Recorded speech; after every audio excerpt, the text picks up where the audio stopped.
ഇറാനെ തകർക്കാനുള്ള ഇസ്രായേലിൻ്റെ ആക്രമണം ശക്തമാകുന്നു. എന്തൊക്കെയാണ് വിശദാംശങ്ങൾ? ബിനു, ടെഹ്റാനിൽ ഇസ്രായേൽ നടത്തിയ ആക്രമണത്തിലാണ് ഇറാൻ്റെ സംയുക്ത സൈനിക മേധാവി കൊല്ലപ്പെട്ടിരിക്കുന്നത്.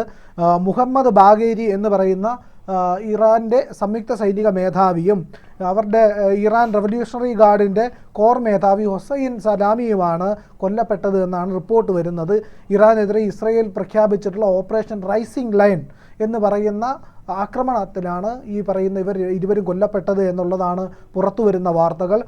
രാജ്യാന്തര മാധ്യമങ്ങൾ ഇതിനെ പറ്റിയിട്ടുള്ള വിശദമായ റിപ്പോർട്ടുകളെല്ലാം തന്നെ കൊടുക്കുന്നുണ്ട്. ഇറാൻ്റെ തലസ്ഥാനമായ ടെഹ്റാനിൽ മാത്രം 6 സ്ഫോടനങ്ങൾ നടന്നെന്നും ഇറാൻ്റെ ആണവ പ്ലാന്റുകൾ ലക്ഷ്യമിട്ടായിരുന്നു ആക്രമണമെന്നുമാണ് ഇസ്രായേൽ ഡിഫൻസ് ഫോഴ്സ് അറിയിച്ചിരിക്കുന്നത്. അതായത് നഡാൻസിലുള്ള ഇറാൻ്റെ പ്രാഥമിക ആണവ സമ്പുഷ്ടീകരണ കേന്ദ്രത്തിനും ബാലിസ്റ്റിക് മിസൈൽ പദ്ധതിക്കും നേരെ ഇസ്രായേൽ ആക്രമണം നടത്തിയിട്ടുണ്ട്. വ്യോമാക്രമണമായിരുന്നു പ്രധാനമായിട്ടും നടത്തിയത്. അതോടൊപ്പം തന്നെ മിസൈൽ ആക്രമണവും നടത്തിയെന്നുള്ളതാണ് പുറത്തു വരുന്ന വിവരങ്ങൾ. ഈ ആക്രമണത്തിലായിരിക്കാം മുഹമ്മദ് ഹുസൈൻ ബാഗേരി കൊല്ലപ്പെട്ടതെന്നാണ് പ്രാഥമികമായിട്ടുള്ള വാർത്തകളിൽ നിന്ന് മനസ്സിലാവുന്നത്. ഇറാനിയൻ ചീഫ് ഓഫ് സ്റ്റാഫും ആർമിയുടെ സൈന്യത്തിൻ്റെ അതുപോലെ തന്നെ ആണവ ശാസ്ത്രജ്ഞനുമാണ് കൊല്ലപ്പെട്ടിരിക്കാനുള്ള സാധ്യതയും ഈ കൂട്ടത്തിൽ തന്നെ ഈ ആക്രമണത്തിൽ തന്നെ ഉണ്ട്. PTIയും AFPയും ഒക്കെ ഇതിനെ പറ്റിയിട്ടുള്ള വിശദമായ റിപ്പോർട്ടുകൾ കൊടുക്കുന്നുണ്ട്. 2016 മുതൽ ഇറാൻ സായുധ സേനയുടെ ചീഫ് ഓഫ് സ്റ്റാഫാണ് ഈ പറയുന്ന ബാഗേരി എന്ന് പറയുന്ന ആൾ. 1980 ബാഗേരി സൈന്യത്തിൽ ചേരുന്നത്. ഇറാൻ ഇറാഖ് യുദ്ധത്തിലധികം അടക്കം പങ്കെടുത്തിട്ടുണ്ട്. 2022-23 ഇറാനിൽ നടന്ന ജനകീയ പ്രതിഷേധത്തിനിടെ മനുഷ്യാവകാശ ലംഘനങ്ങൾ നടത്തിയെന്നാരോപിച്ച് ബാഗേരിക്ക് US, Canada, UK, European Union എന്നിവർ ഉപരോധം ഏർപ്പെടുത്തിയിരുന്നു. മുഹമ്മദ് ഹുസൈൻ ബാഗേരിയുടെ മൂത്ത സഹോദരനും IRGC കമാൻഡറുമായ ഹസൻ ബാഗേരി ഇറാൻ ഇറാഖ് യുദ്ധത്തിൽ കൊല്ലപ്പെട്ടിരുന്നു. ഇത് ഇസ്രായേൽ ഇപ്പോൾ നടത്തിക്കൊണ്ടിരിക്കുന്ന ആക്രമണങ്ങൾക്ക് പിന്നിൽ ഒരുപാട് രാഷ്ട്രീയ കാരണങ്ങളുണ്ട്. അതായത് ഇറാൻ ആണവ സമ്പുഷ്ടീകരണം നടത്തുന്നു എന്നുള്ളതാണ് പ്രധാനപ്പെട്ട പ്രശ്നമെന്ന് പറയുന്നത്. ആണവ സമ്പുഷ്ടീകരണം നടത്തി ഇറാൻ്റെ കയ്യിൽ ഒരു ആണവായുധം ഉണ്ടാക്കി കഴിഞ്ഞാലുള്ള പ്രശ്നം ഓൾറെഡി ഉണ്ടെന്നാണ് പറയപ്പെടുന്നത്. അങ്ങനെ കിട്ടിക്കഴിഞ്ഞാൽ അത് വലിയ ഭീഷണിയാണ് ഉണ്ടാക്കുക. കാരണം ഈ ആണവായുധങ്ങൾ ഉപയോഗിച്ച് കഴിഞ്ഞാൽ ഒരു ഭ്രാന്തൻ രാജ്യമാണ് ഇറാൻ എന്ന് പറയുന്നത്.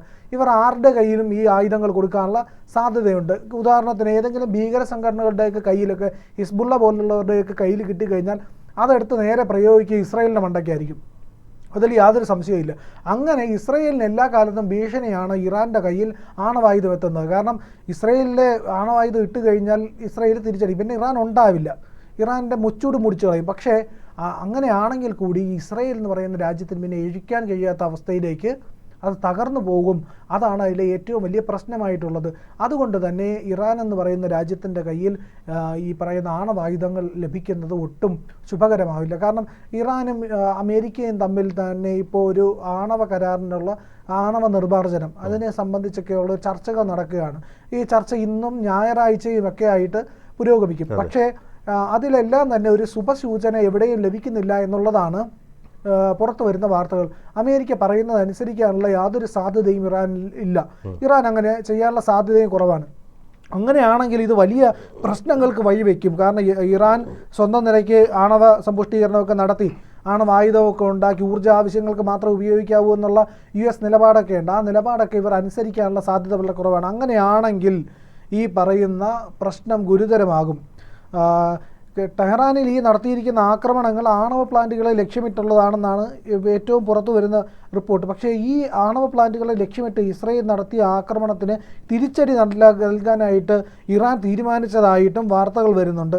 പ്ലാന്റുകൾ ഉൾപ്പെടെ ഡസൻ കണക്കിന് സൈനിക കേന്ദ്രങ്ങളും ഇസ്രായേൽ ലക്ഷ്യമിട്ടു എന്നാണ് പ്രാഥമികമായിട്ട് വരുന്ന വാർത്ത.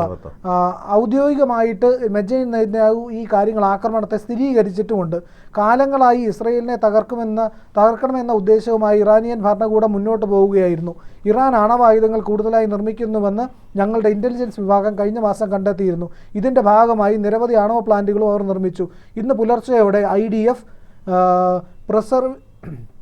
പ്രിസസീവ് ആക്രമണം ഇറാനെതിരെ നടത്തി. അതായത് ഏറ്റവും കറക്റ്റായിട്ടുള്ള പോയിന്റിൽ തന്നെ ആക്രമണം നടത്തുന്നു, അല്ലാതെ വ്യാപക ആക്രമണമല്ല നടത്തിയിരിക്കുന്നതെന്നാണ്. അതായത് ഒരു പ്രദേശത്തേക്ക് മുഴുവനായിട്ട് ഇപ്പോൾ കാർപ്പറ്റ് ബോംബിംഗ് പോലത്തെ അങ്ങനത്തെ കാര്യങ്ങളൊന്നും അല്ല. പ്രിസിഷൻ സ്ട്രൈക്കാണ്. ഒരു മേഖലയിലാണെങ്കിൽ ആ മേഖലയിൽ തന്നെ കൃത്യമായ സ്ഥലത്ത് കൃത്യമായ ഇടത്തിൽ ആ പോയിന്റ് നോക്കിയാണ് ഇസ്രായേൽ ആക്രമണം നടത്തിയത് എന്നുള്ളതാണ് ഇതിൽ നിന്ന് വരുന്ന വിവരങ്ങൾ. ആണവ നിർമ്മാണത്തിൽ നിന്ന് ഇറാനെ തടയുകയാണ് തങ്ങളുടെ ലക്ഷ്യം. ഒഴിച്ചുകൂടാനാവാത്ത ഒരു ഒരു ഭീഷണിക്കെതിരെയാണ് ഞങ്ങൾ ആക്രമണം നടത്തിയിരിക്കുന്നത്. ഇതല്ലാതെ മറ്റൊരു മാർഗവും ഞങ്ങളുടെ മുന്നിലില്ല. ലോകത്തിന്, പ്രത്യേകിച്ച് ഇസ്രയേലിന് ഭീഷണിയാക്കാവുന്ന ആണവായുധ നിർമ്മാണത്തിൽ ഇറാനെ പിന്തിരിപ്പിക്കേണ്ടത് അത്യാവശ്യമാണ്. ഈ ഓപ്പറേഷൻ പ്രതിരോധത്തിനായാണ്, ഞങ്ങളുടെ കുട്ടികളുടെ ഭാവിക്ക് വേണ്ടിയാണ്. IDF വലിയ തയ്യാറെടുപ്പാണ് ആക്രമണത്തിന് വേണ്ടി നടത്തിയത്. പ്രതിരോധത്തിന് വേണ്ടിയുള്ള നടപടികളും IDFൻ്റെ ഭാഗത്ത് നിന്ന് എടുത്തിട്ടുണ്ട്.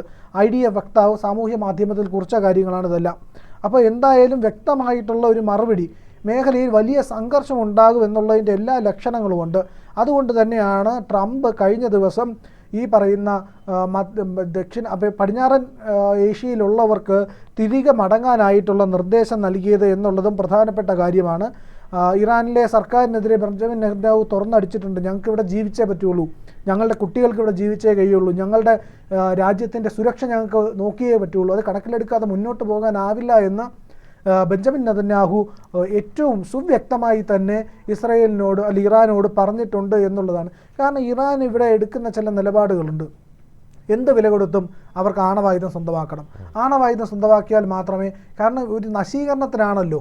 കാരണം ഇസ്രായേൽ ഇറാനുമായിട്ട് യാതൊരു പ്രശ്നങ്ങളും ഉണ്ടാവേണ്ട വശമില്ല. ഇവിടെ മതമാണ് പ്രശ്നമായിരിക്കുന്നത്. ഇറാന് ഇസ്രായേലിന് മേൽ ആക്രമണം നടത്തി ഇസ്രായേലിലെ ഈ ജൂത ജനതയെ മൊത്തം ഇല്ലാതാക്കി കളയുക എന്നുള്ള ഒരു ലക്ഷ്യത്തിന് വേണ്ടിയിട്ടാണ് ഇറാൻ നിൽക്കുന്നത്. പക്ഷേ ഇസ്രായേൽ അതിനെ പ്രതിരോധിക്കാനുള്ള സ്റ്റെപ്പ് എടുത്തുമാണ് നിൽക്കുന്നത്. ഇസ്രായേലും ഇറാനും തമ്മിൽ സംഘർഷം ഉണ്ടാകേണ്ട സാധ്യത പോലുമില്ല. പക്ഷേ എന്തുകൊണ്ടാണ് ഇതുണ്ടാകുന്നതെന്ന് വെച്ചാൽ ഈ ജൂതന്മാരെ ഇല്ലാതാക്കുക എന്ന് പറയുന്ന ഇറാൻ്റെ നയം കൊണ്ടാണ്. പണ്ട് ഇറാൻ എന്ന് പറയുന്ന രാജ്യം ഇത്തരത്തിലുള്ളൊരു മതരാഷ്ട്രമൊന്നും ആയിരുന്നില്ല. വളരെ പുരോഗമനാത്മകമായി ചിന്തിച്ചിരുന്ന ഒരു രാജ്യമായിരുന്നു. പിന്നെ ഇസ്ലാമിക മതമൗലികവാദത്തിൻ്റെ ചുവട് പിടിച്ചാണ് ഈ ഇറാൻ എന്ന് പറയുന്ന രാജ്യം ഇത്തരത്തിലേക്ക് മാറിയത് എന്നുള്ളതാണ് ഇതിൽ ഏറ്റവും പ്രധാനപ്പെട്ട കാര്യം. അപ്പോൾ നമുക്ക് ഇതിൽ നിന്ന് വ്യക്തമാകുന്നതെന്ന് പറഞ്ഞു കഴിഞ്ഞാൽ ഇസ്രായേലിൻ്റെ പോരാട്ടം കൃത്യമായിട്ട് ആണവ ആയുധത്തിനെതിരെയും ഇറാൻ്റെ ഭീകരവാദത്തിനെതിരെയുമാണ് എന്നുള്ളത് ഏറ്റവും വ്യക്തമായിട്ടുള്ള കാര്യമാണ്. ഒരു കാര്യം കൂടി ശ്രദ്ധിക്കാനുണ്ട്. ഇറാൻ എങ്ങനെയുള്ള രാജ്യമാണ് എന്നുള്ളത് നമ്മൾ കണക്കാക്കണം. ഇറാൻ ഒരു അക്രമി രാജ്യമാണ്. ഏത് തരത്തിൽ എന്തും ചെയ്യാനായിട്ട് അവർ മടിക്കില്ല. തീർച്ചയായിട്ടും പല ചരിത്രങ്ങളും പരിശോധിച്ചാൽ അത് നമുക്ക് മനസ്സിലാവുന്നതാണ്. അതെ, വലിയ സൈനിക ശക്തിയും അവർക്കുണ്ട്. അവരുടെ ഔദ്യോഗിക സൈനിക ശക്തികളല്ലാതെ അവിടെ മറ്റ് സംഘടനകൾ അവർക്ക് ഒരുപാടുണ്ട്. ആ സംഘടനകളെ എല്ലാം നിയന്ത്രിക്കുന്നത് ഇറാൻ തന്നെയാണ്. ഇറാൻ്റെ ഇത്തരത്തിലുള്ള നീക്കങ്ങൾ അവർ ഏത് രാജ്യത്തിനും കയറി അടിച്ചു കളയും. അങ്ങനത്തെ ഒരു സ്വഭാവമുണ്ട്. ഈ പറയുന്ന ഉത്തര കൊറിയയെ പോലുള്ള സ്വഭാവമൊക്കെയാണ് ഇവർക്കും ഉള്ളത്. ഉത്തര കൊറിയയുടെ സ്വഭാവം അറിയാമല്ലോ, ഏകാധിപതിയായിട്ടുള്ള കിം ജോങ് ഉന്നിൻ്റെ ഒരു സ്വഭാവമാണത്. അപ്പോൾ അങ്ങനെയുള്ള ഇറാനെ പ്രതിരോധിക്കുക എന്നുള്ളത് ഈ ഇസ്രയേലിൻ്റെ നിലനിൽപ്പിൻ്റെ ആവശ്യമാണ്. അതുകൊണ്ട് തന്നെയാണ് ഓപ്പറേഷൻ റൈസിംഗ് ലയണുമായി ഇസ്രായേൽ മുന്നോട്ട് പോകുന്നത്. കൂടുതൽ വാർത്തകളും വിശേഷങ്ങളും നിങ്ങളിലേക്ക് എത്താൻ ABC മലയാളം സബ്സ്ക്രൈബ് ചെയ്യുക, ബെൽ ബട്ടണും അമർത്തുക.